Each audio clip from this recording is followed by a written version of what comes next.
Bună ziua, aș vrea să vă spun ceva foarte important. Ieri m-am băgat și eu pe live, cum se zice, pe live.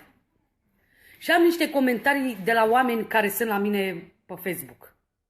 Și aș vrea să vi le spun.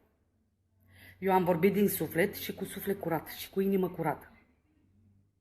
Vreau să le transmit la oamenii ăștia care îmi dă numai rușine. Ascultați.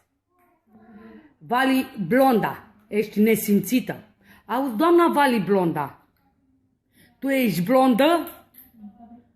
Păi nesimțit-o care ești. Ai școala vieții? Să-ți fie un pic de rușine. De ce sunt nesimțită? Ce ți-am făcut eu ție, Vali Blonda? Orice rău ți-am făcut, Vali Blonda. Ești șmecheră tu cu mine? Spune. Dacă nu-ți convine de mine, nu te mai uita și dă bloc, Vali Blonda. Te cheamă Vali Blonda că ești blondă. Dar cred că nu ești bună de nimic. Și nu-ți face pielea 2 bani. Te rog frumos, ia gura după mine, Vali Blonda. Că te târnui. Eu ce-am spus adevărul, că sunt bolnavă. Și am spus din suflet curat. N-am cerut la nimeni niciun ban, nici să mănânc. Dacă am avut, am mâncat. Dacă n-am avut, n-am mâncat. Dă-mi bloc, Vali Blonda. Că altfel să te vadă Dumnezeu că vorbești urât de mine. Mai am încă cineva care vorbește. Iertați-mă. Marius. Domnul Marius. Tu ești băiat deștept? Ești șmecher? Să-ți fie rușine, cred că ești un puști. Un bulangiu. Ce-i cu viața mea? Ce-i cu sufletul meu, cu inima mea? Mă, nesimțitule care ești. Ai 10 clase, cred. Ori n-ai nicio clasă. Cred că ești analfabet. Domnul Marius. Mai te cheamă și Marius. Păcat de numele ăla. Să-ți fie rușine. Dă-mi bloc. Bulangiule care ești. Nesimțitule care ești. Mă faci tu pe mine rapandulă? De unde știi tu? Ai stat la mine la curs? După mine ai stat să vezi că sunt rapandulă? Că sunt o fată cu minte? Și cinstită? Domnul Marius, vedeți de clasa ta, că cred că n-ai nici 12 clasă. Să-ți fie rușine. Mai am încă un om. Pardon, fată. Matei Irinel. Ăsta tot băiat. Domnul Matei Irinel. Ești burete de vase. De ce sunt burete de vase, domnul Matei Irinel? De ce? Păi cred că mai degrabă tu ești burete de vase, dar nu burete de vase. O cârpă de șterți pe jos. Mai te cheamă și Matei Irinel. Cred că ești un căcat cu ochi. Nesimțitule, să fii nesimțit. Dacă o fată amărâtă vorbește sufletul ei și oful ei și sinceritatea ei din suflet, mă spui că sunt burete de vase? Ești o cârpă. Să-ți fie rușine. Cred că n-ai 10 ani de acasă. Eu am crescut 7 ani de acasă, pardon. Eu am crescut la casa de copii, la orfelinat. 17 ani, știți câți e? Ani. Dar eu am respect și loc de bună ziua oriunde. Și oriunde am stat, și oriunde m-am dus, și din casă în casă unde am stat.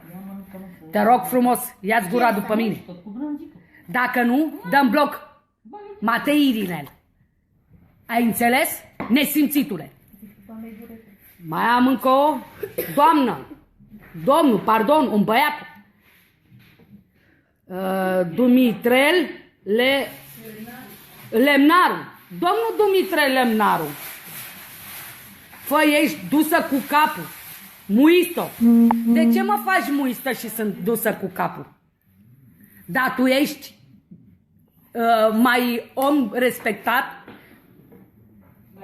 Mai sănătos? Nu cred că ești.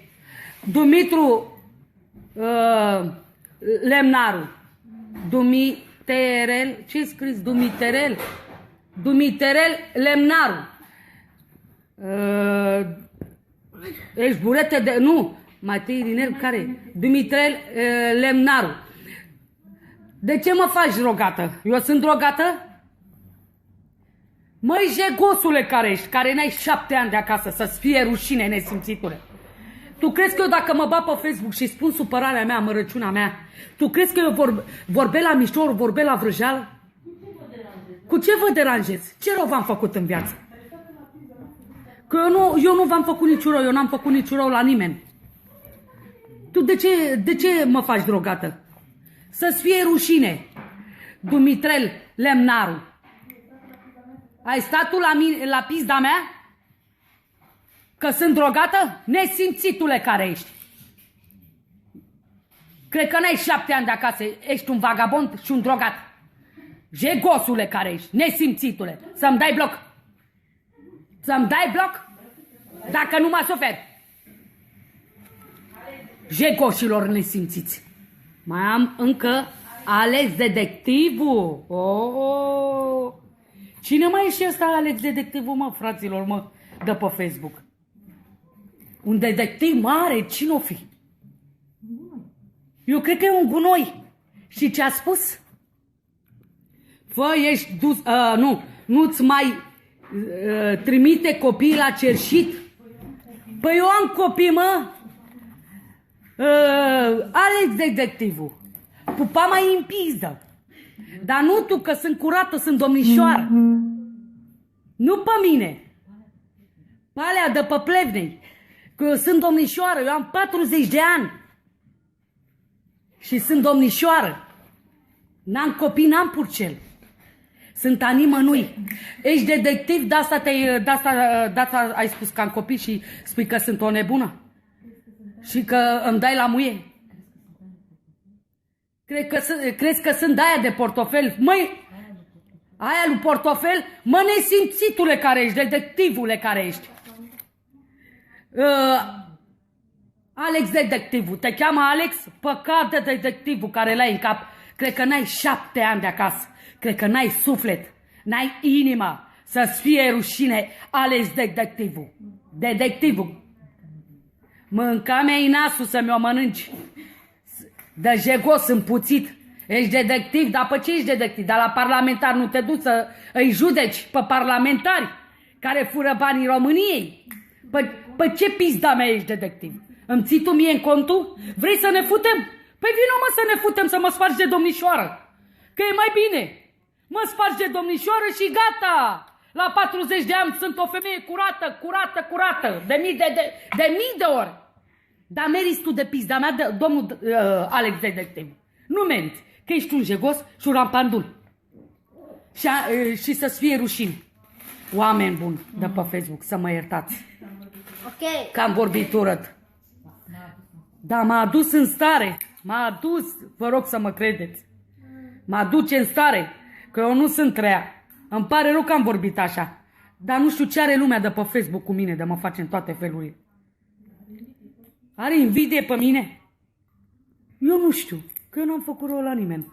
Rău să-mi dea Dumnezeu dacă am făcut. Și Vali blondă e invidioasă pe mine? Păi pizda mea e curată, cred că la ea e mare jeg în pizdă. Are brânză, nu știu, să mă ierte Dumnezeu. Dar eu sunt curată, sunt, cum să spun eu, cum eu om de domnișoară. Eu am 40 de ani, sunt domnișoară, n-am pe nimenea, n-am avut bărbat la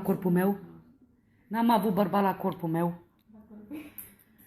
Și vă spun sincer, eu dacă am intrat ieri pe Facebook, am spus amărăciunea mea și supărarea mea. Și vă rog să mă iertați. Oameni buni, dacă v-am greșit cu ceva, vă mulțumesc din suflet și vă iubesc și vă pup. O zi bună și numai bine să aveți toată săptămâna. La revedere! Și în weekend să aveți o zi bună. Vă pup, o floricică dansatoare. Și unde apăs aici?